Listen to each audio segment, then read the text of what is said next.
திண்டுக்கல் மாவட்டம் வத்தலக்குண்டு அருகே பொதுமக்களுக்கு இடையூறாக இருக்கும் மதுபான கடை அகற்றக் கோரி சாலை மறியல் போராட்டம் நடைபெற்றது. வத்தலக்குண்டை அடுத்த ரெங்கப்பநாயக்கன்பட்டி பகுதியில் உள்ள முக்கிய சாலையில் இந்த மதுபான கடை செயல்பட்டு வருகிறது. இந்த மதுபான கடையால் பெண்கள் பாதுகாப்பு கேள்விக்குறியாகி உள்ளதாகவும் அப்பகுதியில் பல்வேறு பிரச்சனைகள் ஏற்படுவதாகவும் கூறப்படுகிறது. இந்நிலையில் மதுபான கடை அகற்றக் கோரி ரெங்கப்பநாயக்கன்பட்டி மற்றும் சுற்றுவட்டார பகுதி கிராம மக்கள் சாலை மறியல் போராட்டத்தில் ஈடுபட்டனர்.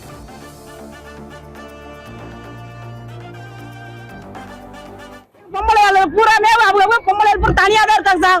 ஆம்பளை எல்லாம் ஒயின் ஷாப் தான் இருக்காங்க சார். எங்களுக்கு ஒரு முயற்சி பண்ணி இந்த ஒயின் ஷாப்புக்கு வழி பண்ணுங்க சார். ஸ்கூல் பிள்ளைங்க பஸ் ஏற வர்ற பிள்ளைகளுக்கு பெரிய தொந்தரவா இருக்கு. அதனால இந்த கடையை உடனடியாக காலி பண்ணி தருமாறு சார். 2 வீடு ஒயின் ஷாப் பக்கத்துல தான் இருக்கு. எங்க பிள்ளைங்க வெளியில வந்து விளையாட முடியல.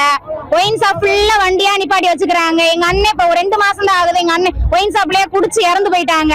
இவங்க அண்ணன் 2 மாசம் தான் ஆகுது இறந்து போயிட்டாங்க. இந்த ஒயின் ஷாப்பை எடுக்கணும், இல்லன்னா நாங்க அந்த இடத்துல நின்று போராட்டம் பண்ணுவோம். 6 மணிக்கு மேல